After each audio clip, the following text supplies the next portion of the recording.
Hello friends, मेरा नाम doctor आशीष ईश्वरदास अग्रवाल है। मैं पीडियाट्रिशियन हूँ, नांदेड़ महाराष्ट्र में प्रैक्टिस करता हूँ। बच्चों की प्रैक्टिस के अलावा मैं चाइल्ड साइकोलॉजी और टीनेजर्स पे भी काफ़ी काम करता हूँ। हमने अलग अलग लेक्चर सीरीज़ बनाई है जिसमें एलर्जिक बच्चों के प्रॉब्लम्स के बारे में हम डिस्कस करते हैं और उसके प्रिवेंशन पे आपको साथ चर्चा करते हैं ताकि आपका बच्चा वापस से बीमार ना पड़े। तो इस बार रिपीटेड कफ एंड कोल्ड इस बीमारी के बारे में हम ज़्यादा डिस्कस कर रहे हैं। तो इसको हम कहते हैं एलर्जी। तो what is an allergic disorder? It is a condition in which आपकी इम्यून सिस्टम कोई चीज़ को रिएक्ट करती है और आपके बॉडी में रिएक्शन आता है। और सबसे important, allergic disorder is the most common condition in paediatric practice. हमारे पास जो बच्चे ज़्यादा बीमार होकर आते हैं उसमें एलर्जिक सिम्टम्स काफ़ी ज़्यादा होते हैं। अलग अलग प्रकार की एलर्जी होती है, उसमें आइस की एलर्जी, नाक से लेके फेफड़े की जिसको हम रेस्पिरेटरी ट्रैक सिम्टम एलर्जी कहते हैं, उसके अलावा स्किन की एलर्जी और डाइजेस्टिव सिस्टम पेट की एलर्जी कॉमन देखी जाती है। सबसे इंपॉर्टेंट पॉइंट्स क्या होते हैं एलर्जी में? It is a common problem, जैसे मैंने आपको ऑलरेडी कहा। It can affect left several parts of body, जैसे मैंने आपको ऑलरेडी कहा। इट कैन अपेयर सडनली, या कभी कभी सिम्टम परसिस्टेंट रहते हैं। 2 महीने, 6 महीने, साल, 2 साल, 5 साल, 10 साल तक भी सिम्टम परसिस्टेंट रह सकते हैं। Symptoms can be mild, moderate और सीवियर। कभी कभी सिम्टम्स इतने सीवियर होते हैं it can cause life threatening condition in children. तो एलर्जिक डिसऑर्डर जेनेटिक डिसऑर्डर है, ये क्वेश्चन हमसे हर पेरेंट्स पूछते हैं। Yes, it can be genetic disorder. Almost 80% cases में जेनेटिक प्रॉब्लम होता है, 20% न्यू केसेस होते हैं। इंसिडेंस ऑफ एलर्जिक डिसऑर्डर, ये बहुत कॉमन प्रॉब्लम है जो लोगों को भरोसा ही नहीं आता है। जैसे एलर्जिक राइनाइटिस, नाक की सर्दी हर छठे बच्चे को होती है। एलर्जिक कफ, अस्थमा या एलर्जिक कफ हर 8वें बच्चे को होती है। आंखों की एलर्जी हर 8वें बच्चे को होती है। स्किन की एलर्जी हर 13वें बच्चे को होती है। और डाइजेस्टिव एलर्जी, फूड एलर्जी हर 15वें बच्चे को होती है। जबकि हमारे देश में फूड एलर्जी पे हम ज़्यादा फोकस करते हैं, जबकि रेस्पिरेटरी ट्रैक और आंखों की एलर्जी ज़्यादा होती है। एलर्जी रेस्पिरेटरी ट्रैक सिस्टम में कहाँ हो सकती है? नाक की एलर्जी को हम एलर्जिक राइनाइटिस कहते हैं और यही हम यहाँ पर डिस्कस करने वाले हैं। ब्रोंकल अस्थमा, जब हमारी कफ हो जाता है या एलर्जी फेफड़ों में जाती है उसको ब्रोंकल अस्थमा कहते हैं। और जब बीच के हिस्से में रहती है उसे हम टॉन्सिलाइटिस या फारिंजाइटिस कहते हैं। एलर्जिक राइनाइटिस के सिम्टम्स क्या क्या है? स्नीजिंग, छींकें बहुत आती है। इसके अलावा नाक में से पानी आ सकता है, कभी कभी बच्चों की नाक बंद हो जाती है, गले में खराश होती है, आंखें लाल हो सकती है, कभी कभी कुछ बच्चों का सर दुखता है और उससे हम डायग्नोज करते हैं एलर्जिक राइनाइटिस। और कुछ कुछ बच्चों का कंटिन्यू कान दुखते हैं या कान फूट भी सकते हैं, उसे हम कहते हैं ईयर एक।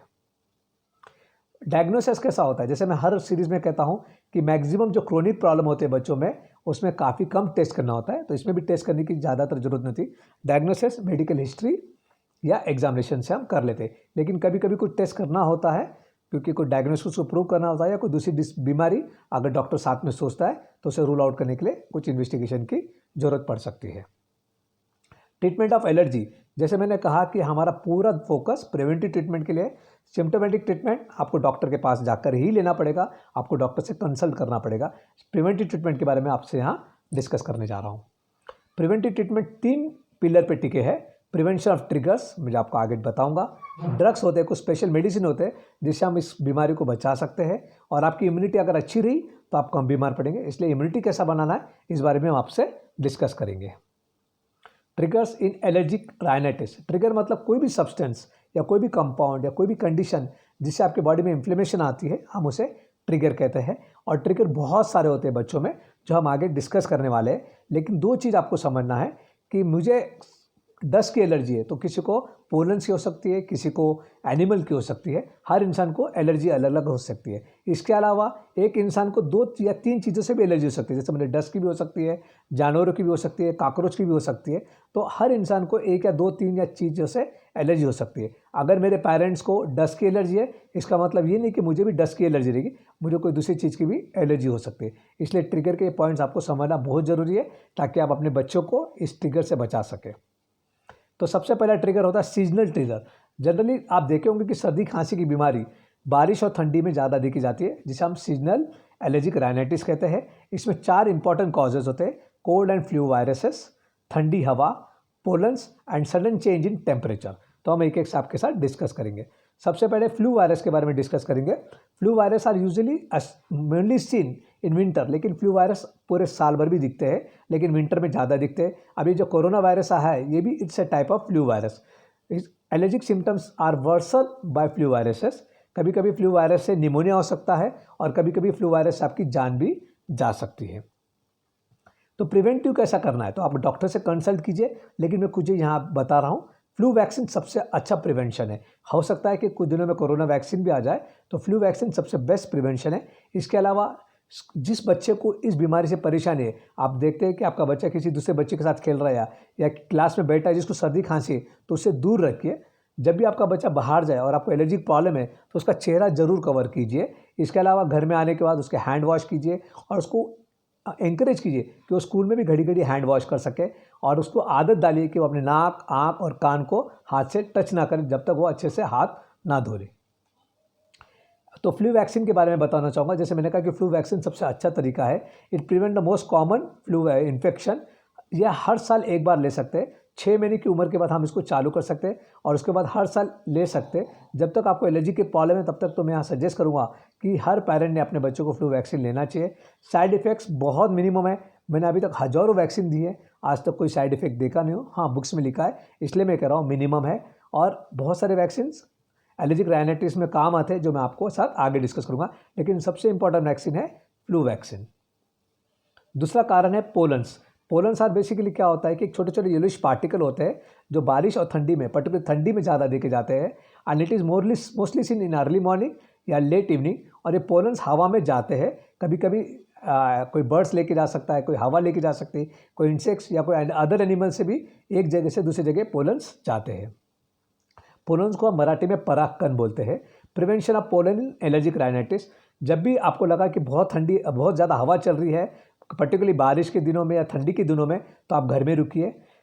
इफ पॉसिबल सवेरे और शाम को घर के बाहर नहीं निकलिए। अगर आपको जाना ही पड़ रहा है तो चेहरे को कवर कीजिए। और जब हवा बहुत चल रही है तो घर के दरवाजे आपको बंद करना चाहिए। और आपके कपड़े जब बहुत ज़्यादा हवा चल रही है तो ऊपर मत सुखाइए, क्योंकि उसके हवा में पोलन्स आके आपके कपड़े को लग जाएंगे, उससे एलर्जिक सिम्टम्स पैदा हो सकते हैं। हाँ, मैं यह कहूँगा कि कपड़े धूप में ही सुखाना चाहिए जिनको एलर्जी की प्रॉब्लम है, लेकिन जब हवा चल रही है तब नहीं सुखाना चाहिए। इसके अलावा आपको लगता है कि आप बहुत हवा में जाके आए, चेहरा कवर करके गए, तो भी हवा में जाके आए तो आके नहा लीजिए और सर शैम्पू से आप नहा सकते और आप पूरे शरीर से नहा सकते, तो जो भी आपके शरीर में पोलन से वो बाहर निकल जाएंगे। इफेक्ट ऑफ कोल्ड एयर से भी आपको एलर्जिक हो सकती है।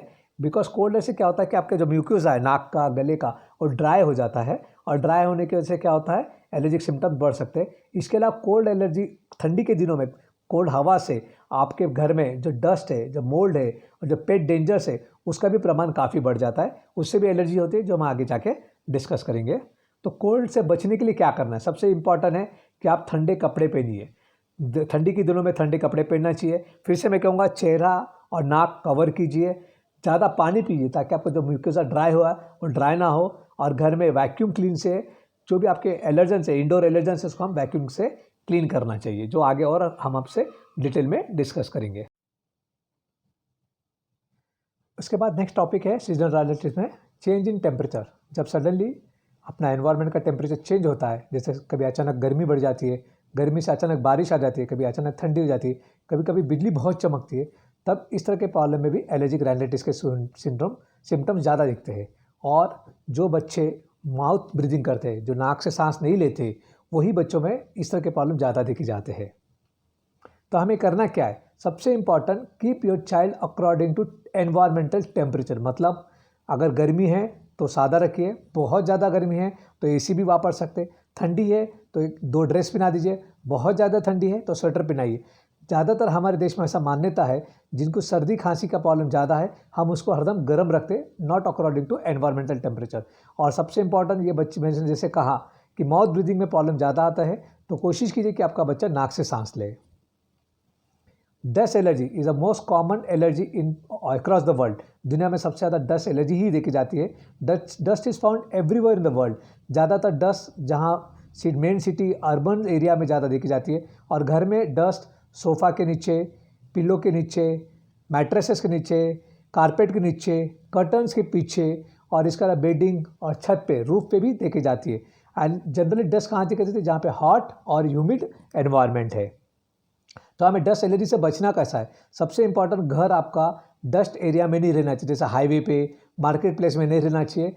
और आपके blankets, weddings, pillow covers, curtains गर्म कपड़े में, गर्म पानी में हफ्ते में एक बार धोना चाहिए, विच इज़ प्रैक्टिकली मुझे लगता है काफ़ी इम्पॉसिबल है। अगर आप कर सकते तो बहुत अच्छा है, लेकिन इसके अलावा भी बहुत कुछ कर सकते हैं। जैसे आप आजकल के मैट्रेसेस और आपको पिलो कवर्स ऐसे मिल रहे हैं जो नॉन एलर्जेंस होते हैं, आप उसको वापर सकते हैं। घर में कारपेट और सोफ़ा का वापर मत कीजिए, इससे डस्ट के प्रमाण कम हो सकता है। और इसके अलावा जो आपके कर्टन्स है उसको कपड़े के बजाय आप सिंथेटिक मटेरियल से बनाइए, तो इससे डस्ट आपके घर में कम होगा। इसके अलावा डस्ट घर में साफ़ करने के लिए सबसे इंपॉर्टेंट, जब डस्ट आप साफ़ करें तो आपको बच्चे को घर के बाहर भेजना चाहिए, उस रूम के बाहर भेजना चाहिए। और डस्ट को साफ़ कैसा करना चाहिए? गीले कपड़े से डंप मॉप लेके उसको पोंछिए ताकि डस्ट उड़ ना सके। लेकिन सबसे बेस्ट क्या है? Vacuum cleaner. अगर आप वैक्यूम क्लीनर खरीद सकते हैं तो डस्ट एलर्जी के प्रॉब्लम डेफिनेटली काफ़ी कम होंगे। अगर आपका बच्चा घर के बाहर नहीं जा सकता, किसी कारणवश डस्ट साफ़ सफाई करते हैं, तो उसको चेहरे पे मास्क पहना दीजिए। इसके अलावा सबसे इंपॉर्टेंट है कि अगर आपको भी एलर्जी का प्रॉब्लम है, क्योंकि जैसे मैंने कहा फैमिली डिसऑर्डर होता है, तो घर में ऐसे लोगों से साफ़ सफाई कीजिए जिनको एलर्जी का प्रॉब्लम कम हो, और घर में ह्यूमिडिटी कम से कम 50% के नीचे रखें, इसके वजह से आपका डस्ट घर में कम होगा। दूसरा प्रॉब्लम, एक नेक्स्ट प्रॉब्लम है ग्रेन डस्ट, जो हमारे खेतों के आसपास या घर में ग्रेन से जो डस्ट पैदा होती है, उससे घर में एलर्जी या घर के बाहर एलर्जी हो सकती है। तो बाहर की एलर्जी में जब हम खेतों में अनाज को काटते हैं, जब हम उसको सुखाते हैं या उसको कुछ प्रोसेस करते हैं, या जब हम उसको ट्रक पे लोड करते हैं या अनलोड करते हैं, उस खेतों के आजू बाजू dust allergy, grain dust allergy होने के चांसेस काफ़ी होते हैं। घर में जब हम ग्रेन को क्लीन करते हैं, जैसे गेहूँ चावल, जब हम उसको साफ़ करते हैं तब डस्ट उड़ने के चांसेस होते हैं। ग्राइंडिंग मतलब गेहूँ को पीसना या जवारी को पीसना, आजकल वो कम होता है, फिर भी अगर आप घर पे करते हैं तो इससे भी डस्ट एलर्जी हो सकती है। और जब हम इसको मिक्स करते हैं, जैसे गेहूँ का आटे से आटा बनाने की कोशिश करते हैं, तब भी डस्ट एलर्जी घर में होने के काफ़ी चांसेस होते हैं।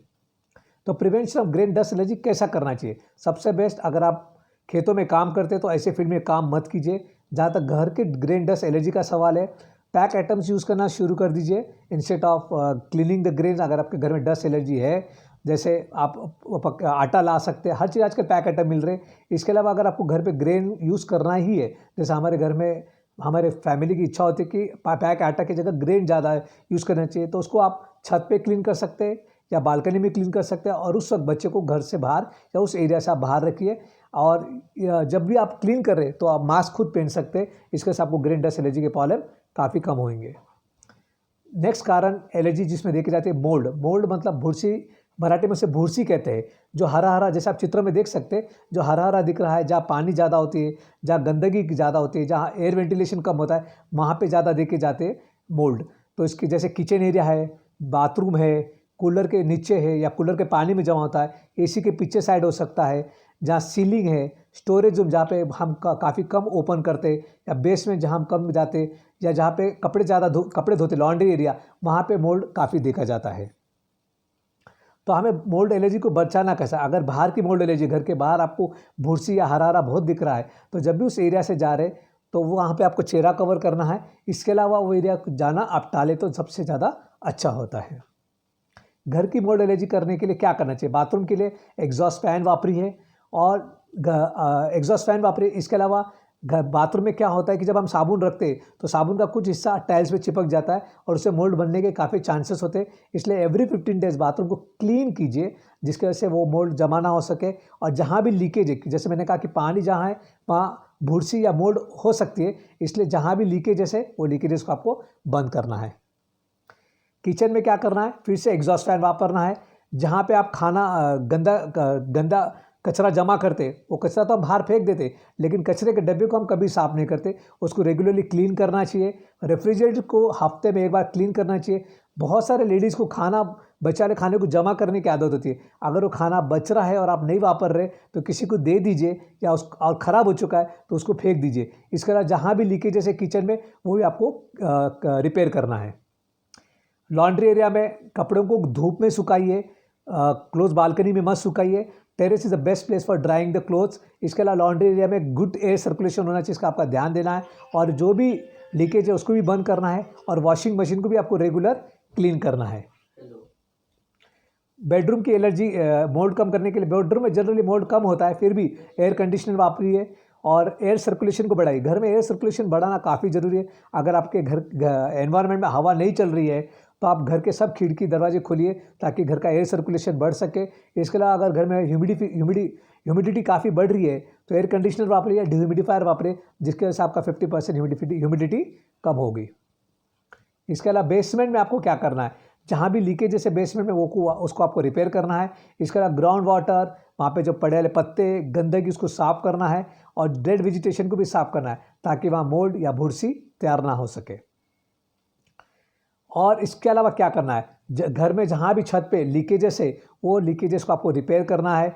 जहाँ तक हो सके रबर प्लास्टिक दोनों मत वापरिए। अगर वापरना ही है तो अगर आपको मोल्ड की एलर्जी है तो प्लास्टिक वापर सकते हैं।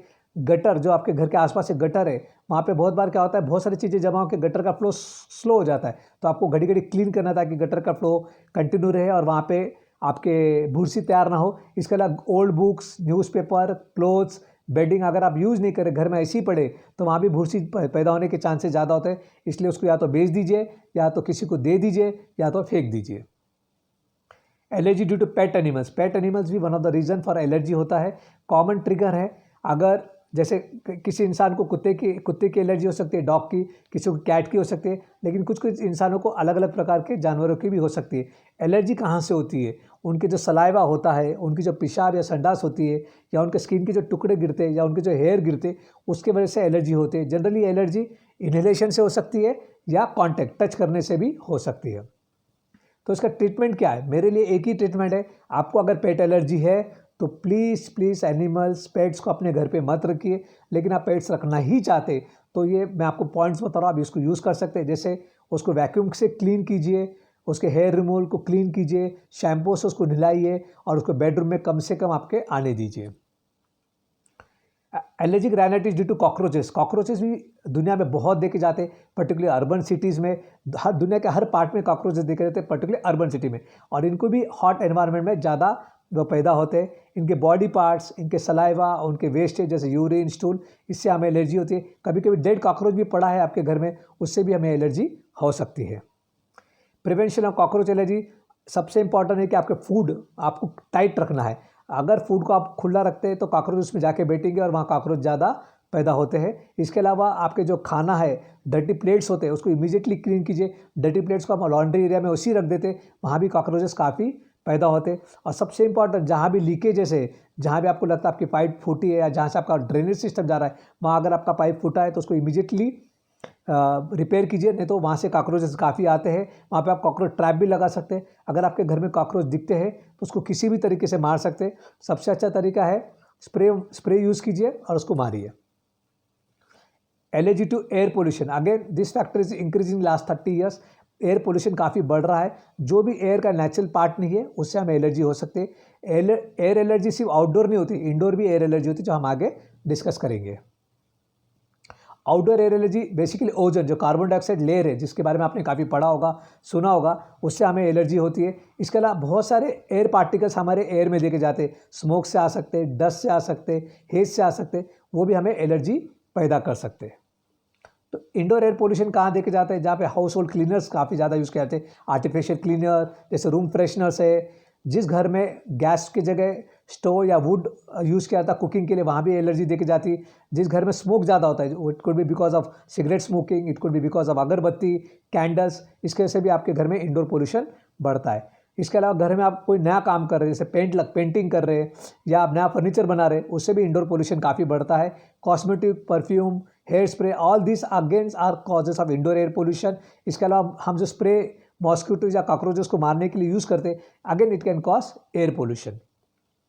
तो prevention of outdoor air pollution, जैसे मैंने पहले भी कहा कि आपका घर market area, busy highway road पे नहीं होना चाहिए। इसके अलावा जब भी आप उस एरिया में जाते हैं आपको नोज़ कवर करना है।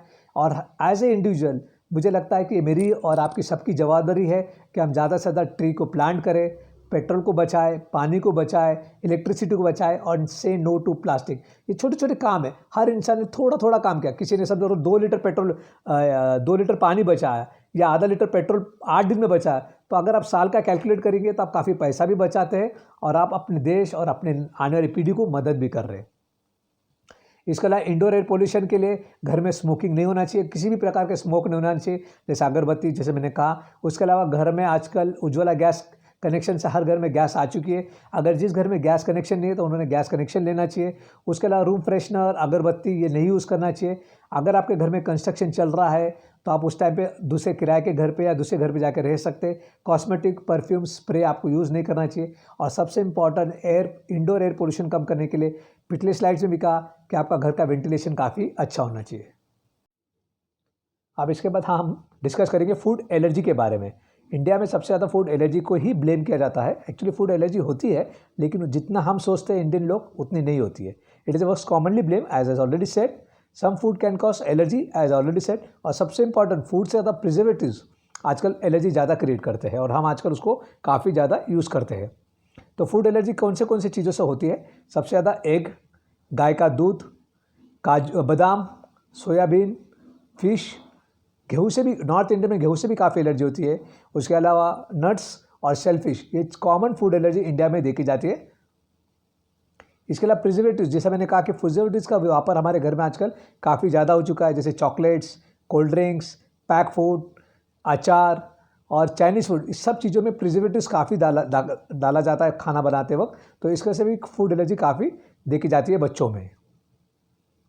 तो हमें क्या करना चाहिए फूड एलर्जी से बचने के लिए? अगर आपको ध्यान में आता है कि ये चीज़ आपके बच्चों को फूड एलर्जी हो रही है तो उससे बचिए। सबसे सिंपल टेक्निक है और इससे भी अच्छी टेक्निक है कि ओल्ड ट्रेडिशनल फूड को ज़्यादा वापर कीजिए। मैं एक शॉर्ट में कहना चाहूँगा कि आपके दादा दादी जो खाना खाते थे आज से 40 साल 50 साल पहले, वापस से वही खाना आपके घर के हिसाब से, आपके कल्चर के हिसाब से खाना शुरू कीजिए, तो फूड एलर्जी के प्रॉब्लम अपने आप ही कम होंगे। और इसके अलावा इम्यूनिटी भी काफ़ी अच्छी बढ़ेगी बच्चों की। इसके अलावा प्रिजर्वेटिव्स का वापर कम से कम कीजिए। बहुत सारे फूड एलर्जी के बारे में इंडिया में मिसकंसेप्शन है, उसके बारे में आपके साथ डिस्कस करना चाहता हूँ। उसमें से साइट्रस फूड, हमारे बच्चा खट्टा खाते ही बीमार हो जाता है। एक्चुअली साइंटिफिकली ऐसा पता चलता है कि ये सब चीज़ों से फूड एलर्जी नहीं होती। फिर भी मैं यहाँ कहना चाहूँगा, अगर आपको लगता है, फिर से कह रहा हूँ, अगर आपको लगता है कि आपके बच्चे को खट्टा खाने से ज़्यादा घड़ी घड़ी सर्दी या खांसी होती है तो आप उसको मत खिलाइए। लेकिन जनरली ये मिसकंसेप्शन है, फिर भी अगर आपको लगता है तो मत खिलाइए। हाँ, खट्टा खिलाते वक्त आपको या फ्रूट, जो खट्टे फ्रूट्स है उसको खिलाते कुछ चीज़ों का ध्यान देना है। उसको कच्चा खिलाना, रॉ खिलाना है। जो भी वेजिटेबल्स या फ्रूट्स आप वापर रहे, जैसे वेजिटेबल्स में टमाटे होते हैं, फ्रूट जूसेस और सूप्स को अवॉइड करना है। और जब भी फ्रूट जूस अगर बनाते हैं तो उसमें शुगर और सॉल्ट ऐड नहीं करना है। और सबसे इंपॉर्टेंट, इसको फ्रिज में रख के नहीं खाना है। मतलब आप अगर संतरा लाते हैं तो बाहर के बाहर ही बच्चे को खिलाइए, फ्रिज में रख के मत खिलाइए। फिर भी अगर आपको लगता है कि आपके बच्चों को इसकी प्रॉब्लम है तो आप मत खिलाइए।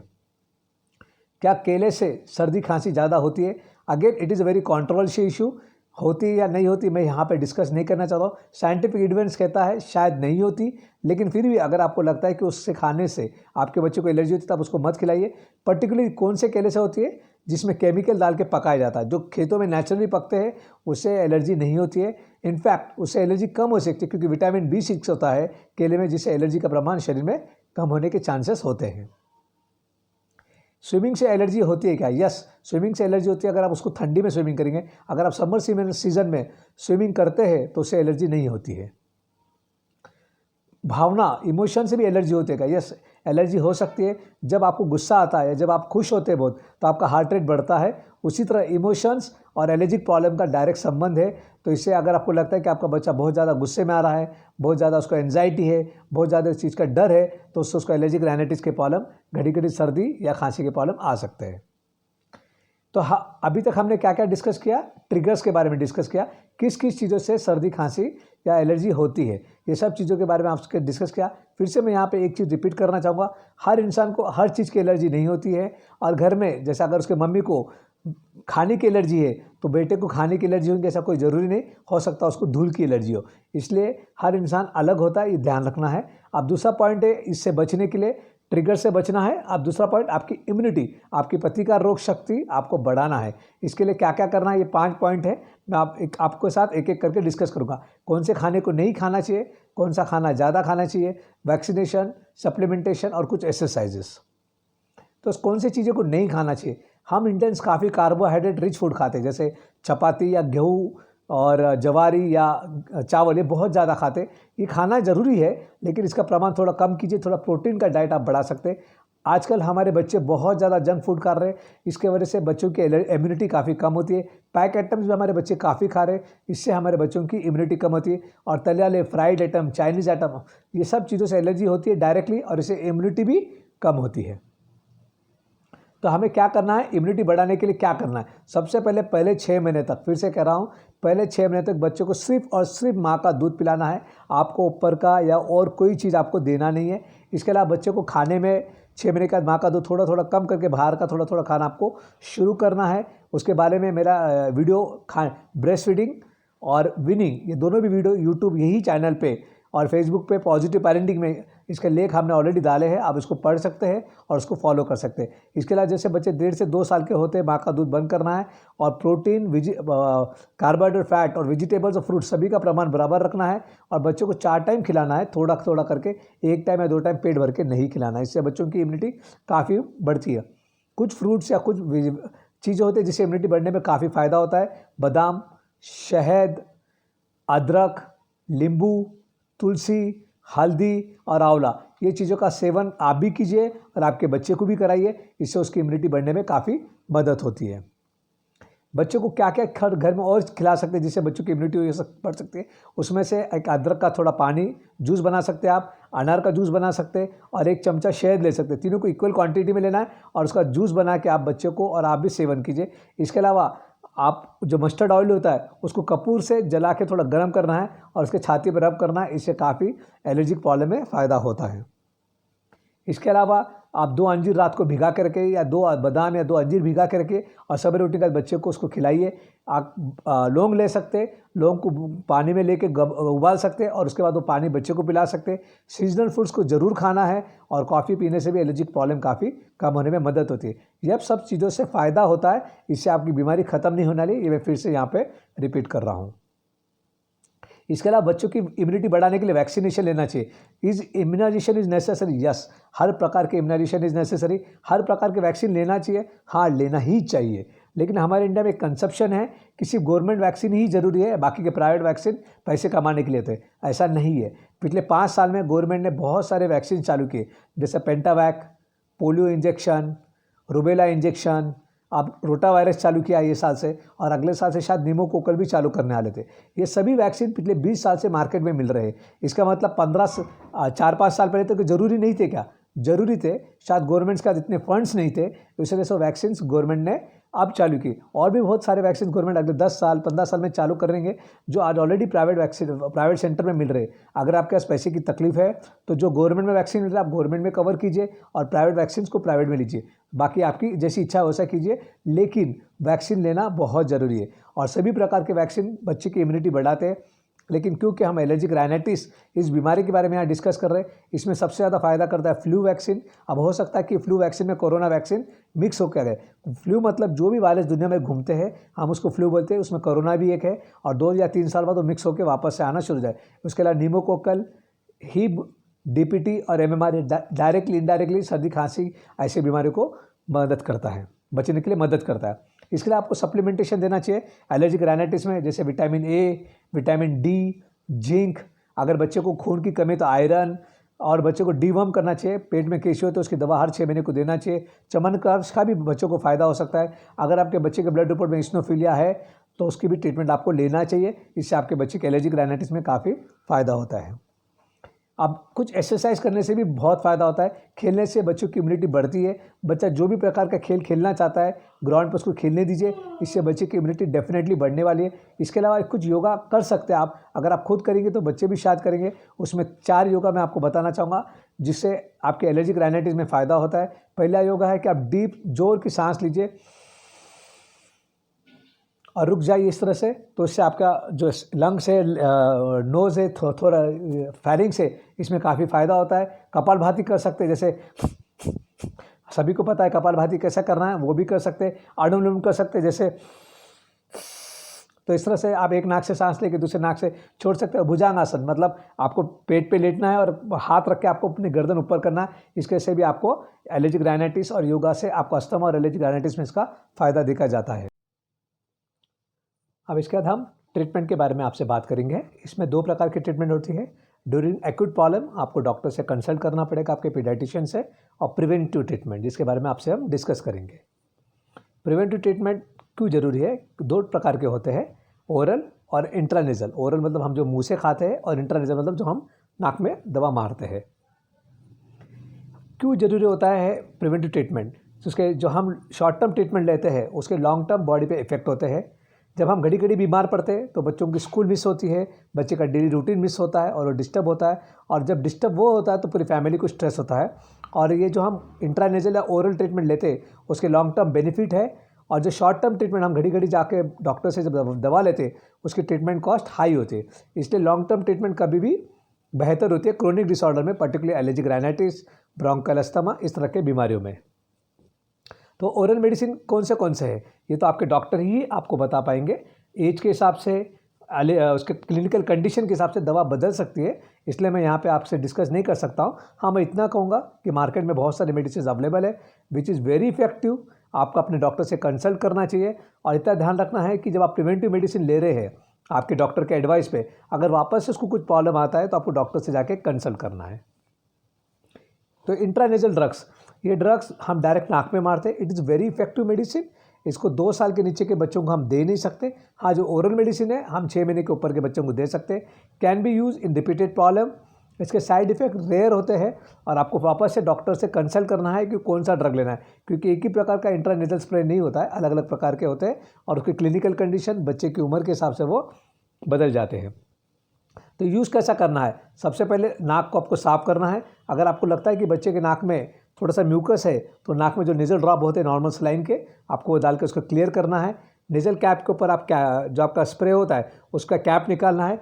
निकालने के बाद कैनिस्टर को शेक करना है, अच्छे से शेक करना है, और उसको इस तरह से पकड़ना है जैसे आपके थंब पे उसका नीचे का हेड होगा, और उसका जो नोजल होता है वो आपके 2 उंगलियों के बीच में से आगे जाएगा, और बच्चे को कहना है कि थोड़ा सा स्लोली सांस ले, और इस तरह से आपको होल्ड करना है।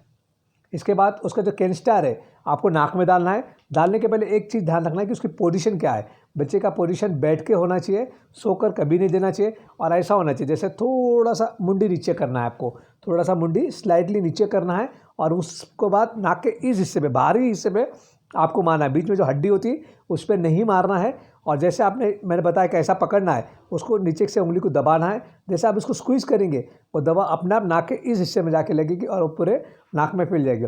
उसके बाद हो सकता है कि बच्चे को थोड़ी सी छींक आए, कोशिश करना कि आए तो कोई बात नहीं, उसको गले में खराश भी हो सकती देने के बाद, और ये सबसे ज़्यादा कंप्लेन यही होती है। तो बच्चे को पहले से एडवाइस बता देना चाहिए आपको, कैसे खराश है तो आपको कोई घबराने की बात नहीं है। बेनिफिट क्या है? इसको डायरेक्टली प्रॉब्लम का एलर्जिक राइनाइटिस का आपके नाक में, तो इसका ट्रीटमेंट डायरेक्ट नाक में दे रहे हैं। इसका इमीडिएट रिस्पांस मिलता है, इसके डायरेक्ट इफेक्ट होते हैं, क्योंकि जैसे आप ओरल मेडिसिन कुछ खाते हैं तो दवा पेट में जाती है, और पेट में से फिर उसके नाक में जाती है। तो अगर हमको सब लोग 10 ग्राम दवा नाक में पहुंचाना है तो पेट में हमको 100 ग्राम दवा डालना होता है। उसके बाद 10 ग्राम नाक में पहुंचेंगी, 10 ग्राम सर में पहुंचेंगी, 10 ग्राम छाती में पहुंचेंगी, 10 ग्राम पैर में पहुंचेंगी। इस तरह से बॉडी में अलग अलग वो दवा का लेवल जाता है। लेकिन हम जब डायरेक्ट नाक में मारते हैं तो हम क्या करते हैं, सिर्फ 10 ग्राम देते हैं, 100 ग्राम नहीं देते। इसलिए लोकल ट्रीटमेंट कभी भी बेहतर होती है। इसके साइड इफेक्ट भी लेस होते हैं, क्योंकि लोकल ट्रीटमेंट में आप एक्स्ट्रा डोजेज नहीं दे रहे। इट इज़ वेरी इफेक्टिव, और लॉन्ग टर्म कॉस्ट बेनिफिट बहुत ज़्यादा है। अगर आप लोग कंटिन्यू ट्रीटमेंट लेते हैं तो बच्चा कम बीमार होता है, आपके डॉक्टर के विजिट्स कम हो जाते हैं, और घड़ी घड़ी आपको दवा जो खाना पड़ रहा है वो आपको कम खाना होता है। कॉमन मिस्टेक्स क्या होता है? सबसे इंपॉर्टेंट जो म्यूकस है उसको अगर आप नहीं निकालेंगे तो ड्रग काम नहीं करेगा। उसको सोते वक्त अगर आप ड्रग देंगे तो काम नहीं करेगा। शेक नहीं करेंगे देने के पहले तो काम नहीं करेगा। देने का जोर की छींके मारने लगाएंगे बच्चे को तो काम नहीं करेगा। और उसको एक्सट्रीम टेम्परेचर जैसे ठंडी में या बहुत गर्म जगह रखते हैं तो ड्रग इनइफेक्टिव हो जाएगी और वो काम नहीं करेगा। तो हमें क्या क्या मिथ्स है? सबसे इंपॉर्टेंट ये होता है कि जो हम लोकल ट्रीटमेंट देते हैं किसके साइड इफेक्ट है, ऐसा बहुत सारे पेरेंट्स को लग सकता है। ऐसा कोई साइड इफेक्ट होते हैं साइड इफेक्ट, लेकिन बहुत कम। और मेरे आज 18 साल की प्रैक्टिस में मैंने आज तक कोई डायरेक्ट साइड इफेक्ट नहीं देखा हूँ। इसके अलावा इसकी आदत पड़ जाएंगी, ऐसा बहुत सारे पेरेंट्स को लगता है। ऐसी कुछ आदत नहीं पड़ती। ये मेडिसिन हम 3 से 6 महीने बाद खुद ही बंद कर देते। बहुत सारे पेरेंट्स को लगता है कि oral treatment is better. Again जैसे मैंने ऑलरेडी बताया कि ओरल ट्रीटमेंट से लोकल ट्रीटमेंट कभी भी अच्छी है। और कॉस्ट लेते वक्त थोड़ा सा महंगा लगता है, लेकिन अगर आप 6 महीने का अगर आपने हिसाब रखा हो पिछला और अगले 6 महीने का आप हिसाब रखेंगे तो आप काफ़ी कम पैसा खर्च कर रहे हैं। कब तक देना होता है, it depends upon the clinical condition और डॉक्टर की आपके एडवाइस क्या करता है आपके डॉक्टर, उसके ऊपर डिपेंड होता है। लेकिन जब तक एलर्जी सिम्टम्स नहीं कम होते तब तक देना होता है, और फिर response is good, of course we have to stop this drug. अगर मेरे बच्चे को इंट्रानेजल स्प्रे लेते हुए या ओरल मेडिसिन लेते हुए वापस से सर्दी खांसी होती है तो क्या करना है, आपको अपने डॉक्टर से कंसल्ट करना है। पर्टिकुलरली डे 1 पे कंसल्ट करना है, जब उसका फीवर है, अगर उसका खाना या जिसको इंटेक है वो काफ़ी कम हुआ है, उसकी एक्टिविटी कम हो रही है, खांसी बढ़ रही है, तो आपको इमीडिएटली कंसल्ट करना है। और जो मेडिसिन डॉक्टर आपको देता है आपको लेना है। उसके बाद भी अगर 2 से 3 दिन में रिस्पॉन्स नहीं होता है तो आपको अपने डॉक्टर से जाके वापस से कंसल्ट करना है। मेरा बच्चा प्रिवेंटिव ड्रग्स पे, फिर भी मेरा बच्चे को क्यों घड़ी घड़ी सर्दी खांसी हो रही है, ऐसे पेरेंट्स हमसे आके पूछते हैं। इसके बहुत सारे कारण हैं। पहला कारण सबसे इंपॉर्टेंट होता है, ट्रिगर्स को आप कंट्रोल नहीं कर रहे। जैसे मैंने कहा कि आपकी ये ट्रीटमेंट 3 पार्ट पे है। ट्रिगर्स जैसे हमने अभी स्टार्टिंग में डिस्कस किया, उसके बाद इम्यूनिटी और तीसरा ड्रग्स। तो ड्रग्स का रोल ड्रग प्ले कर रहा है, लेकिन आप ट्रिगर्स को कंट्रोल नहीं करेंगे और इम्यूनिटी नहीं बढ़ाएंगे तो बच्चा घड़ी घड़ी बीमार होता है। जैसे हम कहते हैं कि एक नल को लीकेज है, तो ड्रग्स क्या कर रहा है, नीचे गिरे वाले पानी को पहुंच रहा है, उसको सुखा दे रहा है। लेकिन लीकेज बंद करने के लिए मतलब आपको ट्रिगर्स पे कंट्रोल करना उतना ही ज़रूरी है। और ड्रग का कॉम्प्लायंस भी अच्छा होना चाहिए। आप 4 दिन ले रहे, 2 दिन नहीं ले रहे, तो आपका कॉम्प्लायंस आप रेगुलर नहीं ले रहे और इससे आपको रिजल्ट आने के चांसेस काफ़ी कम होते हैं। इसके अलावा प्रॉपर टेक्निक होना चाहिए, जैसे मैंने आपको डिस्कस किया। ओरल मेडिसिन के लिए तो कोई टेक्निक की ज़रूरत नहीं है, लेकिन नेजल स्प्रे के लिए आपको टेक्निक लेना जरूरी है। अगर फिर भी ये सब करते हुए भी आपके बच्चों को अगर घड़ी घड़ी सर्दी खांसी हो रही है तो आपको डॉक्टर से चेंज करना है, डॉक्टर के पास जाना है और डॉक्टर से जाके क्वेश्चन करना है। हो सकता है उसको कोमॉर्बिड कंडीशन होंगी, जैसे टॉन्सिल होंगे, और डॉक्टर हो सकता है आपकी कोई मेडिसिन चेंज कर दे। वाई बहुत सारे पेरेंट्स क्या करते हैं, बच्चों की मेडिसिन बंद कर देते 15 दिन बाद या महीने बाद। हम ऐसा काफ़ी ऑब्जर्व करते हैं। इसका कारण है कि रोज़ मेडिसिन लेना पेरेंट्स को भी बोर होता है और बच्चों को भी बोर होता है। बहुत सारे पेरेंट्स को लगता है मेरा बच्चा ठीक है, अब क्या ज़रूरत है मेडिसिन की, या उनकी गलत ख्याल है, क्योंकि हमें प्रिवेंटिव मेडिसिन है, आपकी ट्रीटमेंट की मेडिसिन है। और बहुत सारे सेल्फ प्रोक्लेम डॉक्टर इंडिया में होते हैं, जैसे पैरामेडिकल स्टाफ होते हैं, मेडिकल रिप्रेजेंटेटिव्स होते हैं, बहुत सारे डॉक्टर्स भी उसको अपोज करते हैं, इसलिए पेरेंट्स उसको बंद करते हैं। व्हाट विल हैपन, अगर मैं बच्चे का मेडिसिन डॉक्टर ने आपको लिख के दिया प्रिवेंटिव मेडिसिन और मैं बीच में बंद करा दूँ तो उसका जो बेनिफिट है आपको नहीं मिलेगा, और हो सकता है कि वापस से सिम्टम्स चालू हो जाए। अगर सिम्टम ज़्यादा है तो ज़्यादा मेडिसिन लगेगी, और वापस से प्रिवेंटिव मेडिसिन जैसे ओरल ड्रग्स या स्प्रे अगर हम वापस से शुरू करते तो हमें हायर डोजेस देने की ज़रूरत पड़ती है। तो एक्यूट प्रॉब्लम आया तो हमें करना क्या है, सबसे इंपॉर्टेंट आपको खुद के पुराने डॉक्टर की चिट्ठी से मेडिसिन कभी नहीं वापरना है। वो मेडिसिन से आपको नुकसान कर सकती है, क्योंकि हर सर्दी खांसी एलर्जिक राइनाइटिस नहीं होती है। वो अलग अलग प्रकार की बीमारी भी हो सकती है और अलग अलग कारण हो सकते हैं और उसके अलग अलग ट्रीटमेंट हो सकते हैं। इसलिए मैं कहूँगा कि अगर आपके बच्चों को प्रॉब्लम आता है एक्यूट तो आपको अपने डॉक्टर से कंसल्ट करना चाहिए। कोई भी मेडिकल शॉप से जाके मेडिसिन नहीं लेना चाहिए। ये कानूनी आपको पर केस हो सकता है, और इसके अलावा भी पुराने अगर दवा वापरते हैं तो आप अपने बच्चे को रिस्क पे डालते हैं। इसके अलावा मैंने मेरे एलर्जिक राइनाइटिस के ऊपर आपसे काफ़ी अच्छे से डिस्कस किया हूँ। इसके अलावा हम काम करते हैं टीनेजर्स के ऊपर। टीनेजर्स मतलब जो बच्चे 13 साल से 21 साल के बीच में होते हैं, उनकी पढ़ाई के बारे में, उनके सक्सेस के बारे में, उनको जो जो प्रॉब्लम्स आते हैं उसके बारे में हमने काफ़ी काम किया है। आप उसका फ़ायदा उठा सकते हैं। इसके अलावा पेरेंटिंग पे हम काम करते हैं। जब बच्चा पैदा होता है उस दिन से लेकर 18 से 21 साल तक बच्चा जब होता है तो पेरेंट्स को अलग अलग प्रॉब्लम्स आते हैं, उसके ऊपर हमने काफ़ी लेक्स, काफ़ी वीडियोज़ बनाए हैं, आप देख सकते हैं, पढ़ सकते हैं। इसके अलावा बच्चों का ब्रेन डेवलपमेंट, पहले 5 साल में बच्चों का ब्रेन कैसा डेवलप करना चाहिए उसके ऊपर भी हम काफ़ी काम करते हैं। वो उसका फ़ायदा हमसे ले सकते हैं। तो फ़ायदे लेने के लिए आप क्या कर सकते हैं, ये बुक्स है हमारे हसत खेलत बाल विकास 2 से 6 साल के बच्चों के लिए, बाल संस्कार 6 से 13 साल के बच्चों के लिए, और सीडीज़ है चर्चा मम्मी पापा की 6 से 13 साल और 13 से 18 साल के पेरेंट्स के लिए। इसमें पेरेंट्स के लिए सीडी है, बच्चों के लिए नहीं। इसके अलावा अगर आप वो नहीं देखना चाहते तो आप हमारे सोशल मीडिया सेक्टर पे आप ज्वाइन कर सकते हैं। इतने सारे सेक्टर आपके सामने दिख रहे हैं, आप जिसको चाहे उसको ज्वाइन कर सकते हैं। सबसे बेस्ट तरीका है व्हाट्सअप, ये नंबर दिख रहा है और वो नंबर पे आप मैसेज भेज दीजिए ज्वाइन मी, तो हम आपको एक लिंक भेज देंगे तो आप ज्वाइन कर सकेंगे। इसके अलावा फेसबुक और यूट्यूब पे हमारे बहुत सारे ऑलरेडी वीडियोस और लेख है, आप उसको जाके पढ़ सकते हैं और उसका आप फ़ायदा उठा सकते हैं। और भी वेबसाइट्स है, ट्विटर है, इंस्टाग्राम है, ब्लॉगर्स है, आप इसका भी फ़ायदा उठा सकते हैं। आपको जो चाहे आप उसका फ़ायदा उठा सकते हो।